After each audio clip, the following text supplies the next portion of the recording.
시간이 되었습니다. 우리 다 같이 찬송가 25장 표시로 일어나셔서 1절 부르심으로 주일 오전 예배를 하나님 앞에 드리겠습니다.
우리가 굽혀 경배하며 우리를 지으신 여호와 앞에 무릎을 꿇자.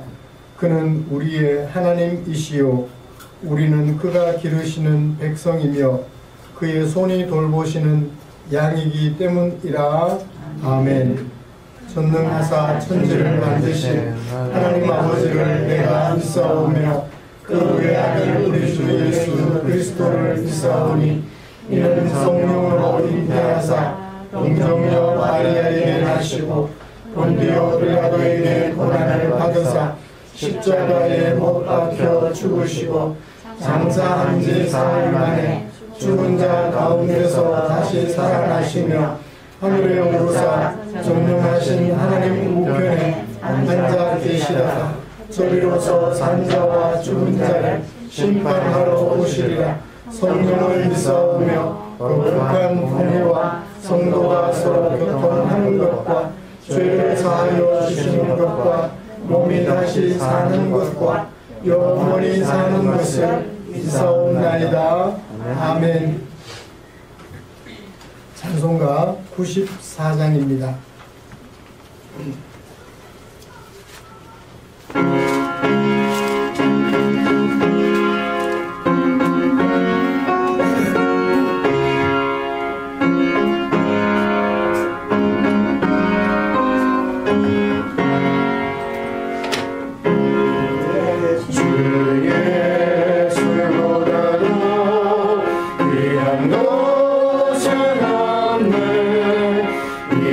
세상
것은 없네.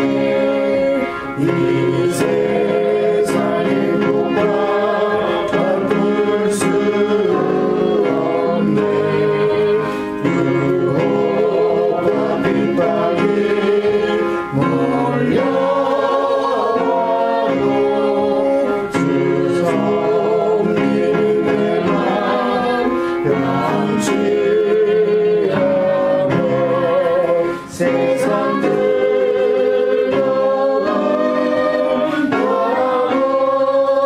돌아버리고 세상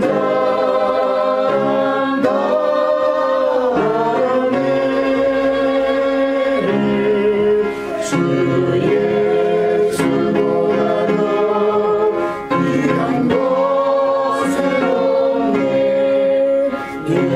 예수와 되는 없네.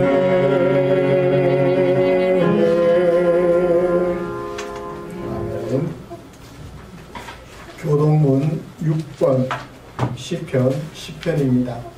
함께 교독하겠습니다.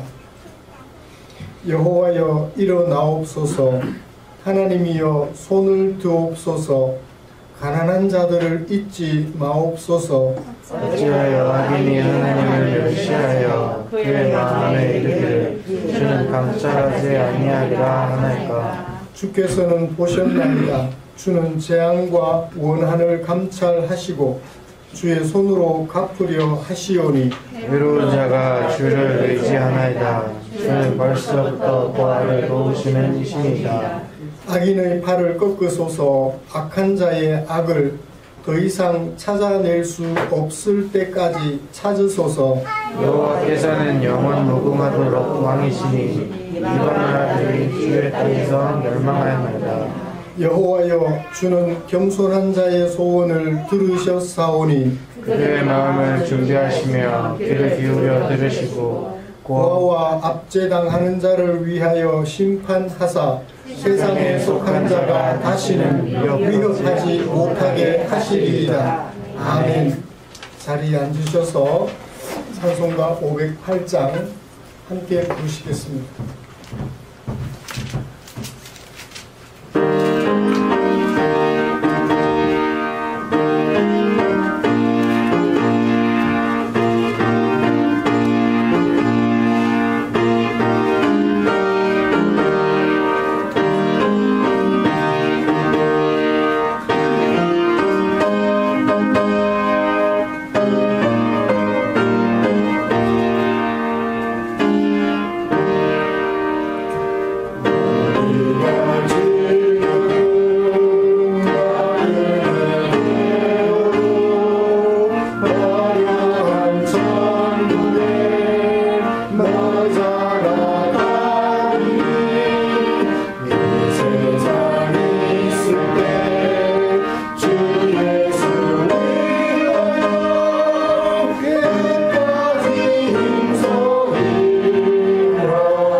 나오셔서 우리를 대표하여 기도해 주시겠습니다.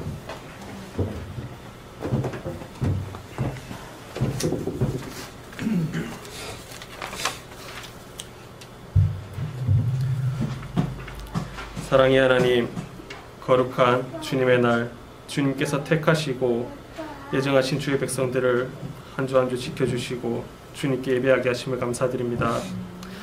비록 코로나라는 질병으로 인해 주님 전에 모든 성도들이 모이지 못하였지만 주님께서 모든 것을 아시나니 불가피하게 각자의 공간에서 예배를 드리는 이들을 위로하시고 주님께 온전히 드리는 저희의 찬양과 예배가 주님의 기쁨이 되며 하나님의 영광과 예수 그리스도의 은혜로 살아계신 하나님의 음성을 듣고 경험하는 시간이 되게 하여 주시옵소서. 아멘.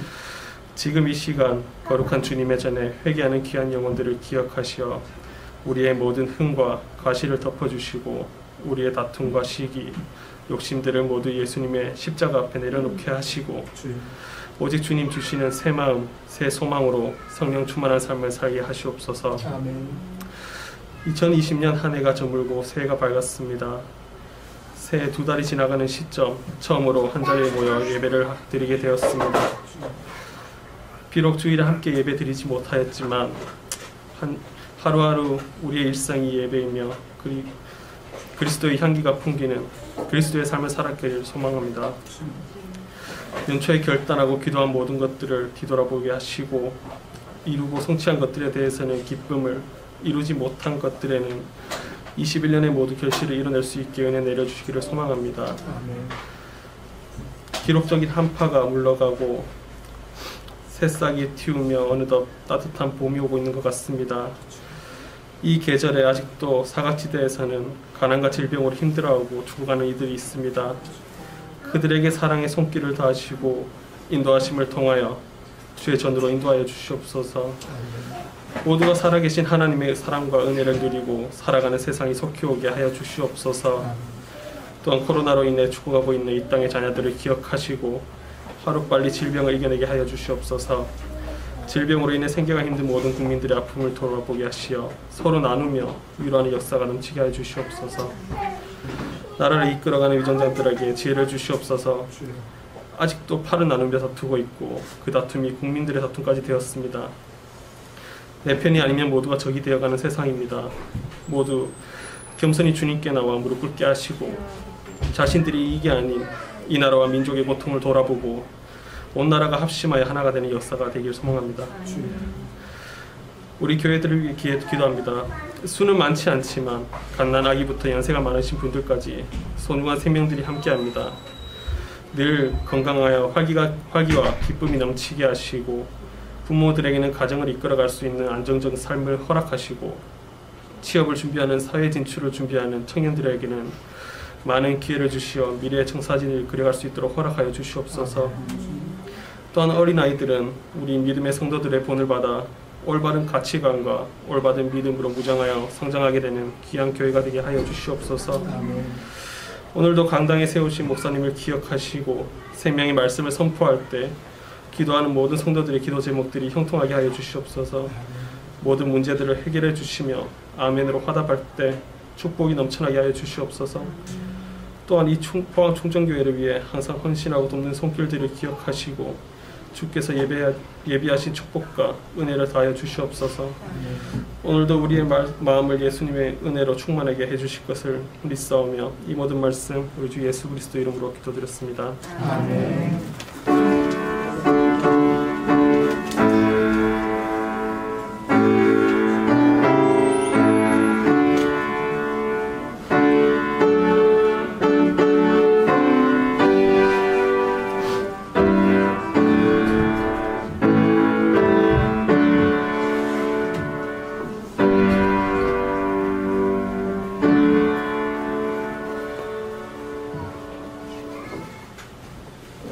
오늘 함께 묵상할 하나님의 말씀은 창세기 12장 1절부터 3절까지입니다.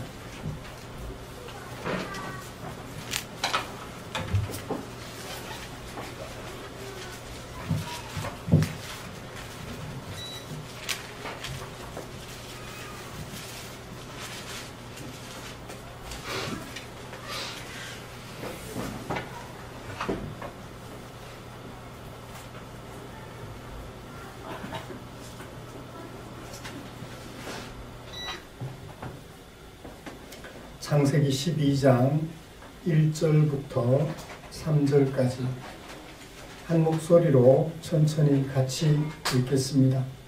여호와께서 아브라함에게 이르시되 너는 너의 고향과 친척과 아버지의 집을 떠나 내가 네게 보여줄 땅으로 가라.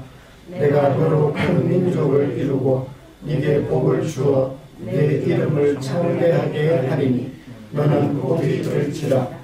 너를 축복하는 자에게는 내가 복을 내리고 너를 저주하는 자에게는 내가 저주하리니 땅의 모든 족속이 너로 말미암아 복을 얻을 것이라 하신지라. 아멘. 우리 같이 찬양 하나 부르고 말씀 나누기를 원합니다. 혹시 기쁨으로 찬양 있나요? 102번입니다.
제가 마스크를 끼지 않고 설교를 해서 조금 걱정이 됩니다. 그렇지만 두 번의 코로나 검사를 거쳐서 음성 확인했고 이번 설 명절에도 저하고 아내하고 둘이서만 그렇게 지냈기에 조심스럽게 마스크를 벗고 설교하도록 하겠습니다.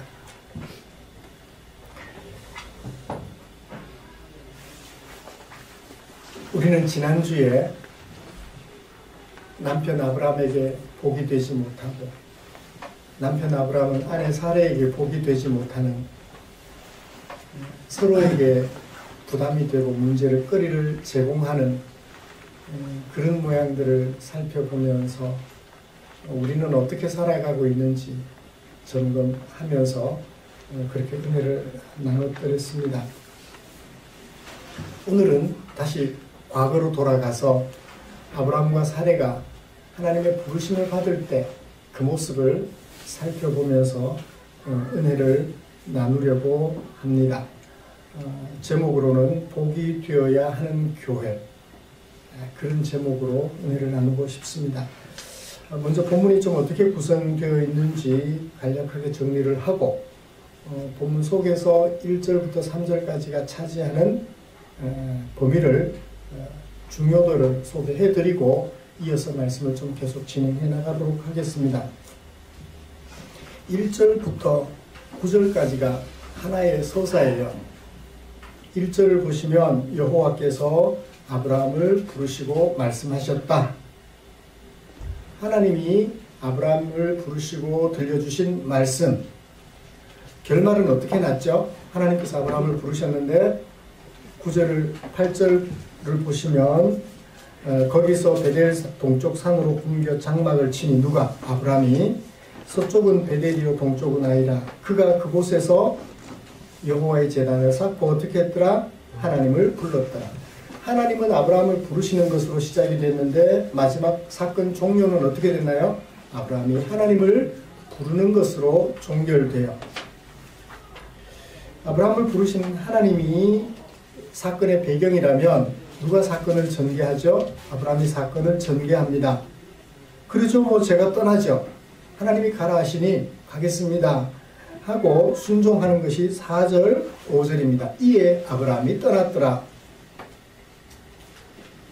위기. 아브라함이 떠났는데 하나님이 내가 네게 지시할 땅으로 가라고 하셨잖아요. 떠났는데 어디까지 가야 되죠? 가다가 멈춰버릴 수도 있고 멈추라고 하는 곳에서 더 갈 수도 있어요. 그런데 아브라함은 하나님께서 멈추라고 하는 곳에 멈추게 됩니다. 6절을 보시면 아브라함이 그 땅을 지나 세겜 땅 모래 상수리 나무 아래에 이르니 그때 가나안 사람이 그 땅에 거주하였더라. 가나안 땅에 이르렀어요. 그때 7절 하나님께서 아브라함에게 나타나 말씀해 주셨습니다. 내가 이 땅을 네 자손에게 주리라. 멈추라는 얘기와 동일하죠. 내가 네게 지시할 땅이 그곳이었음을 확인시켜 줍니다. 그리고 사건은 절정에 이릅니다. 7절 상반절 조금 전에 말씀드렸던 것, 이 땅을 내가 네 자손에게 줄 테니까 네가 여기서 생육하고 번성하며 하늘의 별같이 땅의 모래같이 큰 민족을 이루라고 말씀해 주셨죠. 그러자 아브라함이 하나님께 그렇게 합지요 하고 제단을 쌓고 하나님의 이름을 부르더라. 누구처럼? 창세기 4장에 나왔던 하나님의 아들들처럼 하나님의 이름을 부르고, 하나님의 이름을 부르는 것은 무엇과 같다? 하나님과 동행하더라. 하나님의 이름을 부른다, 하나님과 동행한다. 같은 내용임을 알게 됩니다. 이런 본문 중에서 사건의 발단에 해당하는 1절에서 3절까지 아브라함이 전개한 사건, 고향 잘 살던 고향 친척 부모의 집을 떠나서 하나님이 가라 하시는 그곳으로 가는 그 사건의 배경이 되는 부분 1절, 3절까지 말씀을 살펴보면서 은혜를 나누려고 합니다. 먼저 아브라함을 부르신 하나님의 모습과 그 목적을 살펴보면서 그 아브라함의 모습에 우리를 비춰가지고 하나님은 우리를 부르셨던가? 부르셨다면 그 목적은 무엇인가? 아브라함에게 비춰서 그것을 살펴보고 싶고요. 이어서 하나님의 이런 부르심에 대하여 아브라함이 보여준 반응과 그 후의 삶을 정리를 하면서 우리는 그런 아브라함에 또 비추어서 우리는 오늘 하나님의 부르심에 응답한 사람으로서 어떤 반응을 보이고 어떤 삶을 살아가고 있는지 점검하면서 오늘 말씀을 마무리할까 합니다. 먼저 아브라함을 부르신 하나님의 모습을 좀 살펴보죠. 1절 여호와께서 아브라함에게 말씀하셨어요. 너는 가라. 명령하셨습니다. 어디로 가라? 내가 네게 보여줄 땅으로 가라. 어디서? 네가 살고 있는 고향과 친척과 아버지의 집에서 내가 네게 지시할 땅으로 가라 라는 명령을 해 주셨어요. 이 명령이 가지고 있는 의미가 무엇일까요? 멀쩡하게 잘 살고 있는데 왜 갑자기 떠나라고 하셨죠? 이것의 의미를 문자적으로 해석하고 이사 가라는 모양이다. 지금 이사 가야 될 때인가 보다 하고 적용하면 어떻게 되죠? 단지 그 의미라고 생각하고 이 말씀을 묵상하던 어떤 성도가 나보고 이사 가라는 모양이다. 그리고 갑자기 주섬주섬 챙겨서 이사 준비해요. 성경을 참 이상하게 대하는 거예요. 그죠? 마침 내가 이사 준비를 하고 있었는데 이 말씀을 묵상하게 되었다. 그래서 그렇게 적용하면 이 글자는 읽었는데 이 글이 가지고 있는 의미를 참 잘 모르게 되는 것 같아요. 어떤 의미일까요? 그 속에 담겨 있는 이 얘기를 통해서 모세가 하나님께 받은 감동은 무엇이며 그 감동을 우리 독자인 우리들에게 전해주고자 하는 메시지는 뭘까요? 그걸 읽어내야 돼요. 글 속에서. 문자 속에서 담겨있는 의미를 읽어내야 된다고요. 단지 삶의 장소를 옮기라는 얘기는 아니겠죠? 어디에서? 고향, 친척, 아버지의 집. 지금까지는 누구 없이도 하나님 없이도 고향에서 친척과 아버지의 집에 살면서 익숙해 있어요. 전혀 무리가 없어요. 행복했어요. 불행하지 않았어요. 그냥 익숙했던 삶, 누구 없이 하나님 없이 익숙했던 그 삶에서 떠나서 누구와 함께하는 하나님께 익숙한 하나님과 함께하는 그 삶을 살도록 불러내신 거죠. 만약 하나님이 아브라함에게 명령하신 것을 아브라함이 단지 이사가라는 얘기로만 들었다면 그냥 이사가서 살면 돼요. 그죠? 그런데 이사가서 살면서 뭘 해요? 마지막 8절. 하나님의 이름을 부르더라. 뭘 쌓고? 하나님 앞에 제단을 쌓고. 몇 번 얘기했어요? 7절에 그가 그곳에서 제단을 쌓고 8절 그가 그곳에서 여호와께 제단을 쌓고 가운데 뭐가 들어가요? 장막을 쳤다. 그곳에서 머물면서 앞뒤로 여호와께 제단을 쌓았다. 여호와께 제단을 쌓았다. 두 번 거듭 말해줌으로써 하나님을 의식하는 사람으로 살게 되었다라고 모세가 전해주고 있는 거죠. 그러므로 하나님께서 아브라함에게 명령하신 명령은 단지 이사 명령이 아니라 부모와 형제와 함께 사는 하나님 없이 그 익숙했던 삶에서 떠나서 부모 형제 없이 누구와 함께 하나님과 함께 살아가는 삶을 새로운 삶을 도전하신 거죠. 그렇다고 아브라함이 부모 형제를 잊어버렸을까요? 아니에요. 나중에 독자 이삭을 낳은 다음에 이삭의 아내 며느리를 맞을 때 어디로 보내서 며느리를 맞아요? 고향에 보내가지고 고향 처녀를 아내로 맞잖아요. 며느리로 맞잖아요. 결코 아브라함은 고향 친척을 떠났지만 잊어버린 적은 없습니다. 아버지를 배신한 적이 없다고요. 아버지의 자식으로 살지만 지금까지는 하나님 없이 살았다면 하나님께 제단을 쌓지 않고 살았다면 이제부터는 하나님의 이름을 부르고 하나님께 제단을 쌓고 살아가는 그런 삶이 되었다라고 소개해 주는 것이죠.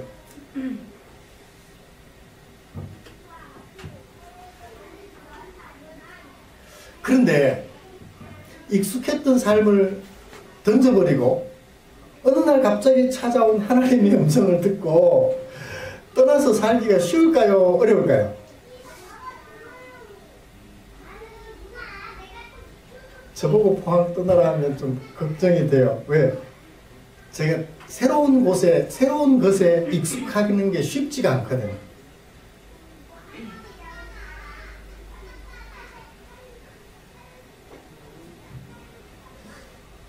그런 요구사항이 있지만 사실 겁이 나서 익숙해 있던 이곳에서 떠나서 새로운 것을 시도해보는 것이 겁이 나서 그걸 잘하는 사람들이 있던데 저는 그게 참 힘들어요.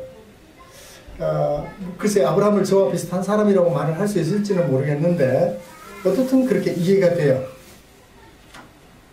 그러니까 쉽게 반응하기 어려울 것을 예상하시고 하나님이 그 요구사항을 말씀하시면서 모두 제시하셔요. 뭘 제시하셔요? 2절에 내가 너로 큰 민족을 이루고 네게 복을 주어서 내 이름을 창대하게 해주겠다. 자, 하나님이 아브라함을 부르시면서 네가 내 요구에 반응하면 나는 뭘 해주겠다? 이런 것들을 해주겠다. 그게 뭐죠? 동기부여잖아요. 하나님이 아브라함을 부르시면서 그 부르심에 기꺼이 반응할 수 있도록 동기부여를 해주시는 거예요. 네가 내게 반응하면 내가 이것을 해줄게. 처음에는 그게 없으면 좀 힘들어요. 그죠? 근데 나중에 하나님과 함께하는 것이 익숙해지고 하나님과 함께하는 것이 좋은 줄 알면 하나님이 해줄게 하셨던 게 없어도 상관없어요. 그렇죠? 그죠? 아버지 어머니와 함께 사는 것이 얼마나 행복한지 알면 아버지 어머니가 내게 유산을 상속 안 해줘도 그죠? 아버지와 함께 사는 그것을 너무너무 좋아해요. 아버지 유산 안 물려줘도 괜찮아요. 아버지 엄마하고 같이 사는 게 너무 좋아요. 라고 말하겠죠. 그래요. 처음에는 이 하나님이 해주시는 일이 필요하겠지만 나중에 하나님과 함께하는 삶에 익숙해지고 그것이 좋은 줄 알게 되면 하나님이 해주겠다고 하는 것이 별로 의미가 없어요. 그렇지만 출발하는 시점에는 굉장히 중요한 것이죠. 뭘 해주겠다 하셨나요? 큰 민족을 이루도록 해주겠다. 그 다음에 네게 복을 주겠다. 내 이름을 창대하게 하겠다 라고 말씀해 주셔요. 자, 이렇게 되면 하나님이 아브라함에게 이 일을 해주게 되면 아브라함은 어떤 사람이 되는 거죠? 큰 민족을 이뤄요. 큰 민족을 이뤄요. 그 다음에 복을 주어서 이름을 창대하게 해줘요. 여기 사용된 동사들이 그냥 동사들이 아니고 강조의 의미를 담아요. 그래서 강조능동이라고 해요. 그냥 동사가 아니고 강조능동 동사예요. 큰 민족을 이루게 해주겠다. 그 다음에 복을 주겠다. 그 다음에 창대하게 해주겠다. 강조하는 의미의 동사를 사용하고 있습니다. 자, 이렇게 되면 아브라함은 어떤 사람이 되는 거죠? 어떤 사람이 되는 거죠? 그냥 지금까지는 아버지 집에서 적당히 돈 벌어서 적당히 살아요. 이렇게 되면 힘 있는 사람이 되는 거죠. 그렇죠? 큰 민족을 이루었으니까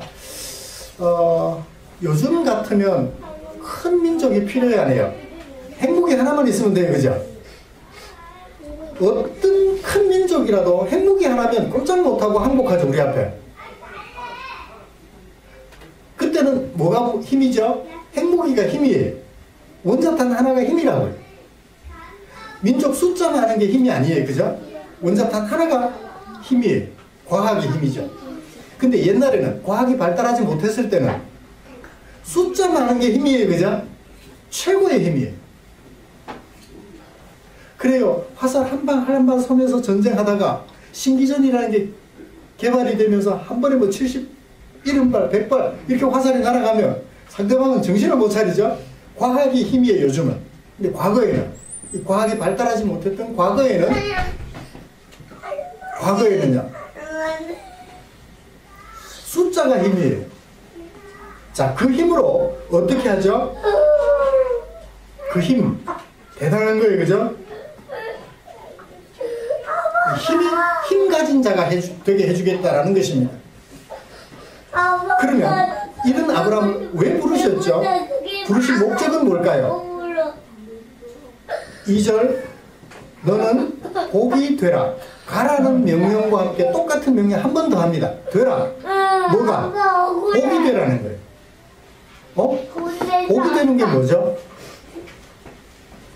복이 되는 게 뭐죠? 복이 되라. 어떻게 되는 게 복이 되는 거죠? 너무 쉽게 쓰는 말이라서 그 뜻을 우리가 깊이 생각하지 못하는 경향이 있어요. 어떤 단어를 쓰면 그 단어의 정의를 아는 것이 매우 중요합니다. 어떻게 되는 게 복이 되는 거죠? 이 복이 되라고 할 때 복은 명사예요. 명사가 어느 날 갑자기 생겨난 게 아니고 동사에서 파생이 됐어요. 복을 준다 라는 동사에서 파생이 돼가지고 복이라는 명사가 만들어졌대요. 복을 준다는 말이 어디에서 처음 사용됐죠? 창세기 1장 22절. 하나님이 사람을 만드시고 복 주시어 말씀하시기를, 복을 주어 말씀하시기를 뭐라고? 생육하라 번성하라.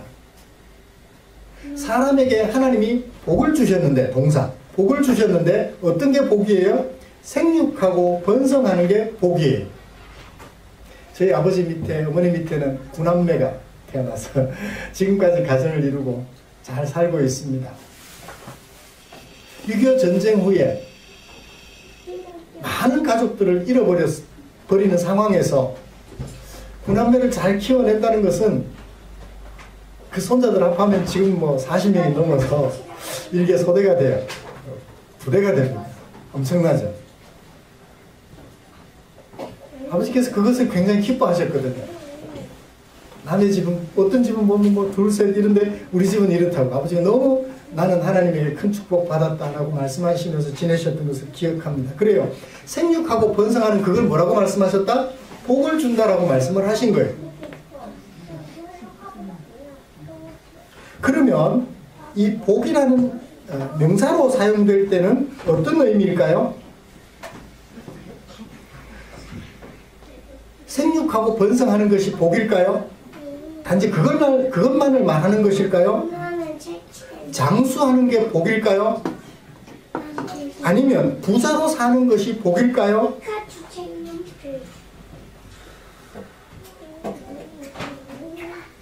그 속에 담겨있는 의미를 좀 생각해 보시면 좋겠습니다. 그 복이 분명히 1차적으로는 하나님의 지으심을 받아서 생육하고 번성하며 장수하는 이런 모든 것들을 복이라고 말할 수 있어요. 문자적으로는 그죠? 생육하고 번성하는 것, 부자가 되는 것, 장수하는 것. 그 자체로 복이 됨에 틀림이 없습니다. 1차적으로, 단편적으로는. 그렇지만 지금 하나님이 아브라함을 불러서 복이라는 명사를 처음 사용하실 때는 그 이상의 의미가 있는 것 같아요. 자, 지금까지는 복이 되었어요? 못 되었어요? 못 되었어요. 그러니까 하나님께서 아브라함을 불러서 지금부터 뭐가 되라? 복이 되라고 말씀하신 거예요. 지금까지 아브라함이 가난했을까요? 제가 보기에 가난하지는 않았어요. 부모 형제와 함께 살면서 나름 직업을 가지고 있었고 잘 살았어요. 다만 뭐가 없었을 뿐? 자녀가 없었을 뿐. 부부간에 자녀가 없었을 뿐 너무너무 행복했어요. 그런데 갑자기 복이 되라고 하시는 이 말씀 속에서 그냥 생육하고 번성하는 것, 그 다음에 장수하는 것, 부자 되는 것, 그것만을 복이라고 말하지는 않는 것 같아요. 자, 누구의 부르심에 받았을 때 복 있는 사람이 돼요? 누구의 부르심에 반응했을 때? 하나님의 부르심에 반응했을 때 비로소 뭐가 돼요? 복이 되는 거예요. 그리고 뭐 할 때? 하나님께 제단을 쌓을 때 복 있는 사람이 돼요. 그 다음에 하나님의 이름을 부를 때 복 있는 사람이 돼요. 1차적인 복이라는 것이 1차적인 의미가 생육하고 번성하며 부자가 되고 힘을 가진 자가 되고 그 다음에 뭐가 되고 장수하게 되고 이런 것들이 복이 되긴 하지만 2차적으로 그 복은 눈에 보이지 않는 거예요. 하나님의 부르심에 반응하여 하나님께 제단을 쌓고 하나님의 이름을 부르며 살아가는 사람이 되는 것, 그게 뭐다? 복이 되는 거라는 거예요. 2차적인 참 복의 복이라는 명사가 가지고 있는 참된 의미는 이 2차적인 의미예요. 1차적인 의미는 모든 사람들에게 공이 주어지는 것이라면 이 2차적인 것은 특별한 은혜예요. 그렇죠? 하나님의 부르심을 받고 그 부르심에 반응해서 하나님을 따라 살고 하나님의 이름을 부르며 하나님께 제단을 쌓고 살아가게 되는 것, 그것이 뭐다? 복이라는 거예요. 신분이 바뀌는 거예요. 전에는 단지 아버지의 자녀로 형제들의 형으로 동생으로 사는 것이 복이었다면 이제 하나님의 사람으로 살아가는 그것이 복이라는 거예요. 눈에 보이지 않는 거죠. 부모 형제는 눈에 보입니다. 하나님의 사람으로 사는 것은 눈에 보이지 않는 신분의 문제, 그리고 그 삶의 문제에 하나님의 부르심 받은 백성답게 하나님께 제단을 쌓고 하나님의 이름을 부르며 살아가는 그 삶이 뭐다? 복이라는 거예요. 이런 복 있는 사람이 되라고 하나님께서 불러주신 거죠. 무슨 리? 존 리? 요즘 텔레비전에 인기가 있어요. 존 리. 아시나요? 아이를 하면 금반지 해주지 말고 주식 통장 만들어주라고 도전해주는 존 리라는 분이 계세요. 그분은 승용차도 없대요. 버스 타고 지하철 타고 이동하고. 그런데 주식 투자의 만큼은 귀재예요. 잠깐 그분이 하신 말씀, 재미나고 유익한 말씀 한마디 전해드릴까요? 내가 그 기업의 사장이 되고 싶고 내가 그 기업의 종업원이 되고 싶으면 그 기업의 주식을 사두라는 거예요. 샀다가 바로 팔지 말고 그냥 보관해두라는 거예요. 장기로. 그러니까 돈 될 만한 기업 그것만 생각하고 사면 어떻게 돼요? 금방 가격이 떨어지면 쫄딱 망해요. 근데 내가 그 기업의 종업원이 되어 일하고 싶고 내가 그 기업을 소유하고 싶으면 그 기업의 주식을 사래. 집 사지 말고 그거 하래. 제가 엉뚱한 얘기를 잠시 나갔습니다만 제가 그거 가르쳐 드리려고 존 리를 언급한 건 아니고요. 그래요. 어떻든 간에 돈 버는 방법을 가르쳐 주는 게 복 있는 사람, 복이 되는 게 아니고 하나님의 부르심을 받아 하나님에게 반응하고 하나님의 이름을 부르며 하나님께 내 온몸을 들여 제사드리며 살아가는 그것이 복이 되는 것이죠. 아브라함은 그것을 위하여 부르심을 받았던 것입니다. 큰 민족이 되어서 힘자랑하라고가 아니라 큰 민족이 되어서 이웃 다른 가문을 억압하라고 부르신 것이 아니라 그래서 주변 사람들에게 나 이런 사람이야 하면서 무례하게 행하라고 아브라함을 부르셨던 것이 아니라는 거예요.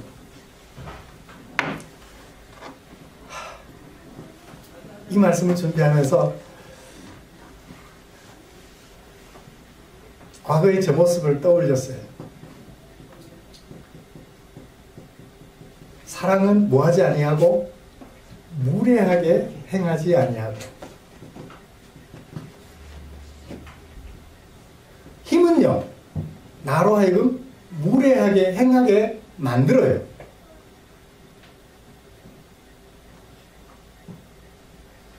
그 가진 힘은 무례하게 행할 때 내가 가진 힘은 복이 되나요? 고통이 되나요?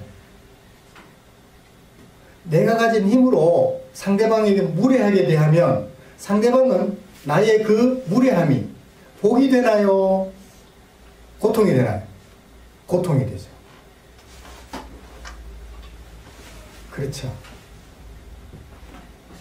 하나님이 힘을 주셨으면 복을 주셨으면 복이 되어줘야 되는데 복이 되어주는 것이 아니라 고통이 되는 거예요.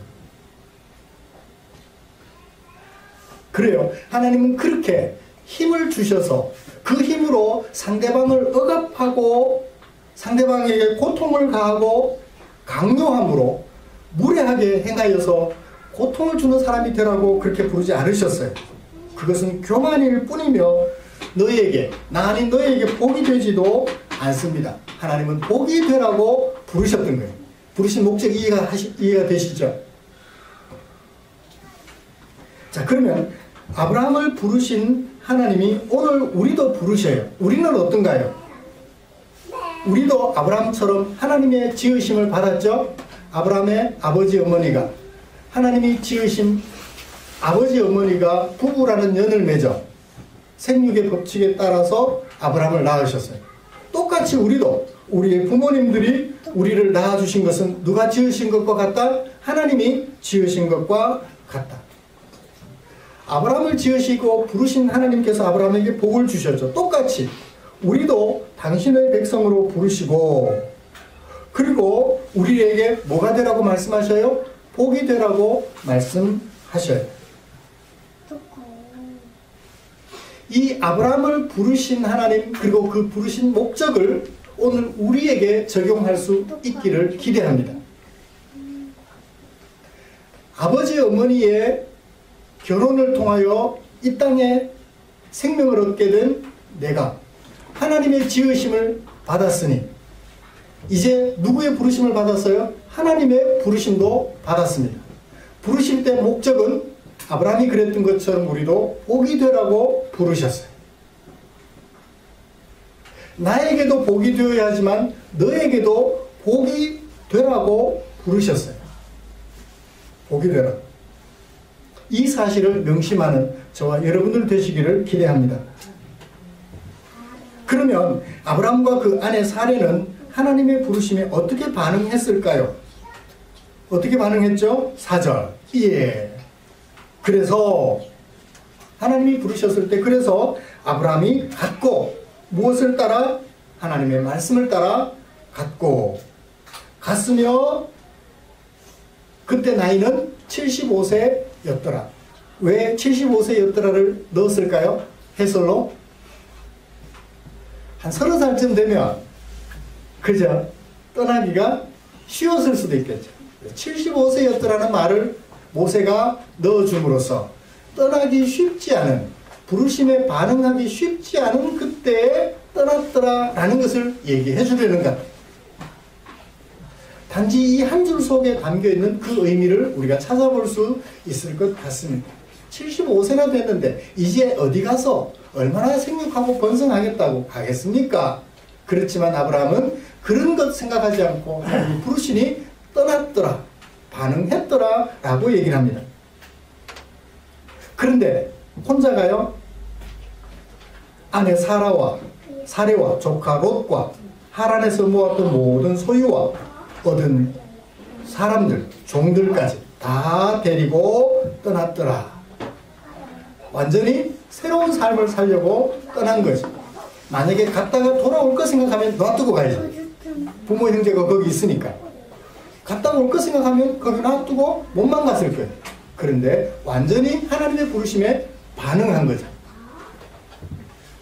이렇게 하나님의 부르심에 반응한 아브라함, 그 후의 삶은 어땠을까요? 8절처럼 여호와 앞에 제단을 쌓고 하나님의 이름을 부르며 하나님과 동행하면 얼마나 좋았을까요? 지난번에 우리가 살펴봤던 것처럼 아브라함은 어떻게 했죠? 자기 살려고 아내를 팔아요. 사레는요, 하나님의 뜻을 이루시겠답시고 세상 풍조를 따라 남편에게 자신의 몸종 하가를 아내로 들여보내줘요. 아내가 아니라 아이를 낳아주는 대리모로 들여보내줘요. 복이 되지 못해요, 서로에게. 부르심에 반응한 것까지는 좋았는데 그 후의 삶이 복이 되어주지를 못해요. 고통을 남겨줘요. 모세가 이런 아브라함의 삶을 왜 기록했을까요? 아브라함을 욕보이려고? 아니에요. 우리에게 거울이 되라고. 너는 오늘 어떻게 살고 있니? 라는 것을 아브라함의 삶을 적나라하게 밝혀줌으로써 우리에게 도전해 주는 거예요. 성경은 이렇게 못난 것만 소개해 주지 않습니다. 잘난 것, 잘하는 것도 소개해 줘요. 그 이유는 우리에게 하나님의 백성다움이 어떤 것인지, 하나님의 백성으로 부름받아 복이 되는 것이 어떤 것인지를 보여주기 위하여 실패했던 것도 성공했던 것도 골고루 다 보여주고 있는 거죠.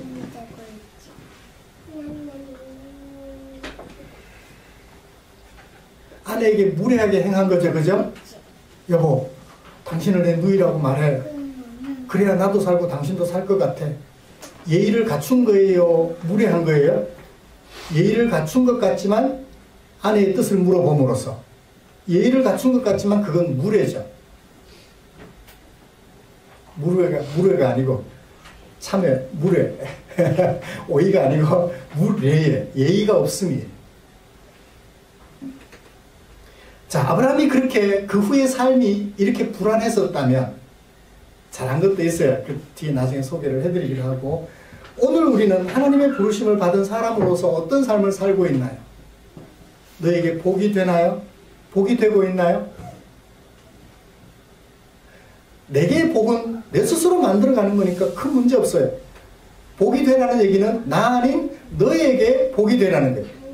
내게 힘이 있으면 그 힘을 가지고 너에게 복이 되게 사용하라는 거예요. 힘이 있으니까 아침에 일어나서 길을 쓰는 거예요. 지저분했던 그 길을 깨끗하게 기분 좋게 이웃이 출근할 수 있게끔 내가 빗자루를 들고 길을 쓸어주는 거죠. 그 힘을 이웃에게 행복하게 해주는 일에 쓰는 거죠. 그게 복이 되는 누구이기 때문에 하나님의 부르심 받은 사람이기 때문에 복이 되어주는 거예요. 내가 복이 되고 있는지 안 되고 있는지 어떻게 알 수 있을까요? 3절 마지막에 땅의 모든 족속이 너로 말미암아 복을 얻을 것이다. 전에는 누구만 복을 얻었어요? 나 때문에? 내 가족만 복을 얻었어요. 내 형제들만 복을 얻었어요. 나 때문에. 근데 이제 예수 믿고 하나님의 백성으로 부르심을 받다 보니 내 가족을 뛰어넘어서 모든 이들에게 복이 되면 그 땅에 있는 모든 족속들이 어떻게 돼요? 나 때문에 복을 얻게 돼요. 그러므로 내가 복이 되고 있는지 되지 못하고 있는지 시금석 판별하려면 뭘 볼 수 있어야 돼요? 내 이웃들이 나와 함께 살아가는 다른 사람들이 나 때문에 복을 받고 있는가, 행복해 하는가 하지 않는가, 그것을 지켜보면 되죠.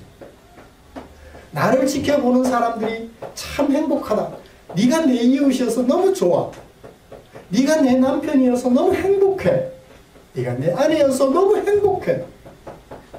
라고 하는 말을 듣는다면 복이 되라는 이 말씀에 순종하는 것이 되겠죠. 근데 너 때문에 내가 못 살아 라는 말을 듣는다면 복이 되라는 이 말씀에 온전히 반응하지 못하고 있는 모습이라고 나 자신의 현재 상태를 측정해 볼 수 있을 것 같아요. 말씀을 마치겠습니다. 오늘날 우리 한국교회 모습을 보십시오. 세상 사람들에게 한국에 교회가 있어서 너무 좋아 라고 하는 얘기를 듣고 있습니까?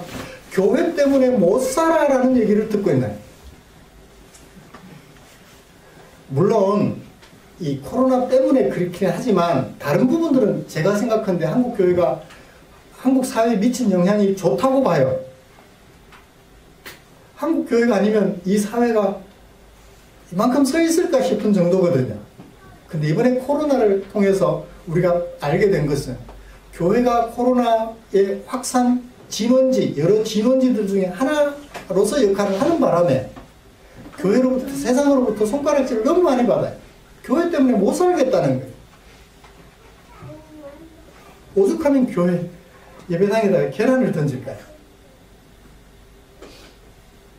아마 이것은 코로나 때문만은 아닌 것 같고 그동안 70년대, 80년대 군사 독재 시절 거쳐오면서 교회가 사회에 비춰진 좋지 못한 모습들이 하나하나 누적되어 있다가 이번에 코로나 사태를 통해서 확 드러난 것이 아닌가라고 생각이 돼요. 그럼에도 불구하고 지금까지 교회가 복이 되는 것은 많았다고 생각이 됩니다. 그렇지만 작은 거 하나라도 어때요? 욕먹으면 안 되잖아요. 이쯤에서 우리가 멈추고 지금까지 복이 되어 왔던 좋은 요소들을 생각하고 복이 되지 못했던 요소들은 뭔지를 살펴 복이 되지 못했던 부분들에 대하여 세상 앞에 회개하고 하나님 앞에 회개하고 세상 앞에 우리 자신을 고백해서 그것을 바로잡아가는 것이 필요한 때가 아닌가라고 생각이 됩니다. 말씀을 마치죠. 마태복음 5장 16절에 예수님께서 제자들에게 산산수훈 들려주시면서 이런 말씀을 하셨어요. 이같이 너희 빛이 사람 앞에 비치게 하여 그들로 너희 착한 행실을 보고 복이 되는 행실을 보고 하늘에 계신 너희 아버지께 영광 돌리게 하라. 여러분, 우리가 힘을 가지고 있나요? 하나님의 은혜로 힘을 가지게 됐나요? 그렇다면 그 힘으로 뭐가 되어줄까요? 복이 되어주는 우리의 삶이 되시기를 간절히 소원합니다. 기도하고 마무리하겠습니다. 하나님 아버지 고맙습니다. 오늘 우리를 향한 당신의 말씀, 아브라함에게 들려주셨던 그 말씀을 살펴보면서 우리에게 주시는 말씀을 살펴보았습니다. 하나님이 내게 주신 각종 좋은 것, 힘, 권력, 권위, 모든 것들을 나 아닌 너에게 복이 되도록 잘 사용하여 하나님께도 영광, 이웃에게도 행복을 주는, 많은 사람들로 하여금 복을 얻게 도와주는 그런 당신의 종들이 되게 하여 주시옵소서. 복이 되어야 하는 교회, 이 목적, 하나님이 부르신 목적을 한시도 잊어버리지 않게 하여 주시옵소서. 예수님의 이름으로 기도드리옵나이다. 아멘. 찬송가 634장 부르시면서 준비한 헌금 드리겠습니다.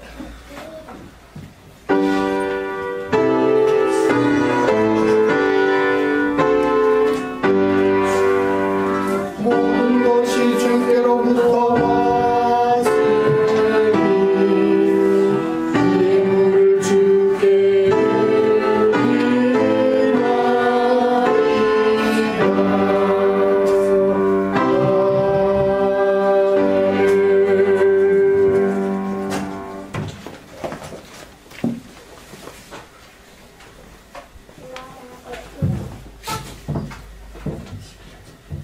드린 헌금 위해서 기도드리겠습니다.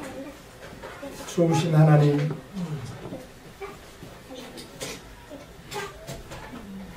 저를 불러 나에게 보내시고 내게 복이 되게 하심으로 나도 예수님을 믿어 하나님의 백성 된 것, 그것이 감사하여 사랑하는 성도들 내게 사용하라고 맡겨주신 물질 가운데 얼마를 구별하고 헌금으로 구별하고 하나님 앞에 드리는 마음으로 교회에 헌금을 드렸습니다. 사랑하는 성도들의 그 하나님의 은혜를 감사하는 마음 주께서 받아주시옵고 당신의 품에 우리 성도님들을 안아주시옵소서. 네가 나를 사랑하는 줄 내가 아노라. 주의 따뜻한 음성으로 성도들의 귀에 들려주시옵소서. 드린 물질 축사해 주시옵소서. 주께서 축사하시면 성도들의 사랑이 담긴 이 물질이 지쳐 쓰러진 지체들을 일으켜 세우며 주려 배고파하는 지체들 배를 채워주는 일에 쓰고 남음이 있을 줄 믿사오니 주님 축사해 주시옵소서. 성도들의 형편을 살피시고 인도해 주실 하나님의 은혜를 기대하며 예수님의 이름으로 기도드리옵나이다. 아멘. 교회 소식 알려드리겠습니다. 다음 주 기도 최영료 집사님입니다. 또 특별한 상황이 전개되지 않으면 다음 주에도 오늘처럼 모여서 예배 드리도록 하겠습니다. 만약 또 생각지 못했던 곳에서 확산이 되면, 바이러스가 확산이 되면 아마 토요일쯤에 다시 제가 광고해서 온라인으로 예배를 드리게 될 것 같고, 그렇지 않다면 오늘처럼 이렇게 모여서 예배를 드리도록 그렇게 하겠습니다. 우리의 삶과 인격을 아름답게 하는 하나님의 말씀 잘 읽고 묵상하셔서 그 속에 담겨있는 하나님의 말씀대로 살아서 너에게 복이 되는 우리 성도님들이 되시면 좋겠습니다. 설명절 잘 보내셨나요? 네. 곁에 계시는 분들과 늦게라도 새해 복 많이 받으십시오. 인사드리겠습니다. 많이 받으세요. 새해 복 많이 받으세요. 제가 감사한 거는 포항 지역에서 가구당 한 명씩 다 검사받아서 웬만한 가정은 다 걸러줘서 확인시켜줘서 재정은 좀 많이 들었겠지만 포항시장님이 그렇게 해서 굉장히 심리적으로 안정을 얻게 됐어요. 개인적으로 다 돈을 내고 검사하면 쉽지 않은데 시 재정으로 그렇게 해주셔서 그것도 굉장한 재정 지원이다 라고 생각이 되고 심리적으로 안도감을 가질 수 있어서 감사하다.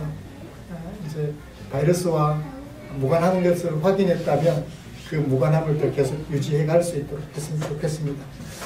그리고 성도님들 소식을 동정을 좀 알려드리겠습니다. 우리 박혜인 집사님 딸 현주는 이동고등학교에서 경주 문화고등학교 이동 관련이 돼서 거기서 교사로 봉사하게 되었고, 아들 경빈이는 회사 이름을 말하면 안 되겠죠. 국내 중견기업, 방위산업체 중견기업인가 봅니다. 경기도 화성에 있는데 그곳에 취업을 해서 병력 의무를 해결하고 그리고 일도 하는 방위산업체에 취직이 되어서 오늘 이동했습니다. 아침에 아빠가 아들을 데리고 일터에 데려다 준다고 가셨어요. 교회 불러서 제가 기도해주고 그리고 이번에 고등학교 졸업을 했기에 교회에서 늘 하는 것처럼 축하금도 봉투에 넣어서 우리 성도님들이 늘 기도하고 있다는 걸 잊지 말라고 편지도 써서 그렇게 보내줬습니다. 부모 없이 떨어져서, 부모 없이는 아니네, 부모는 있지만 떨어져서 생활하게 될 경빈이 잘 생활할 수 있도록 여러분을 위해서 늘 기도해 주시면 고맙겠습니다. 이렇게 보니까 이렇게 좋아요. 보지 못하니까 안타깝습니다. 그래요. 어떻든 지금까지 안전하게 잘 지내주셔서 감사하고 그렇게 지내시면 좋겠습니다. 오늘 예배 시간 아가들이 좀 시끄러웠습니다. 그죠? 우리 자녀들이니까, 우리 자녀들이니까.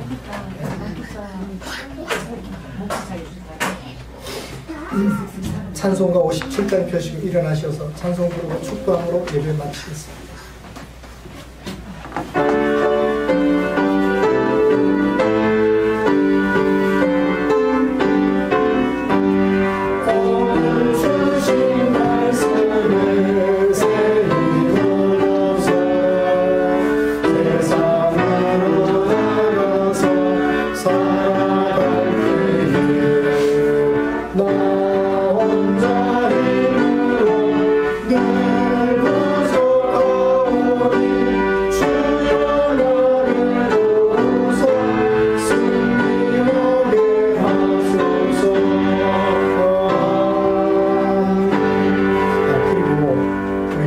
집사도 포항에 이동 발령이 나서 어느 초등학교?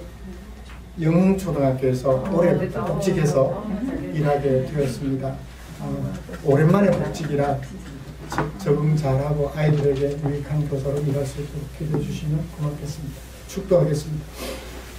우리 구주 예수 그리스도의 은혜와 하나님 아버지의 지극하신 사랑하심과 성령 하나님이 인도하시고 위로 충만 교통 격려하시는 은혜가 이제 하나님이 우리를 부르셨다는 사실을 인식하고 그 부르심에 반응한 사람들로서 나 아닌 너에게 복이 되어 살아서 하나님께는 영광, 너에게는 행복 주는 사람으로 살아가기를 원하며 예배를 마치는 모든 지체들 위해 지금부터 영원토록 함께 계시기를 축원하옵나이다.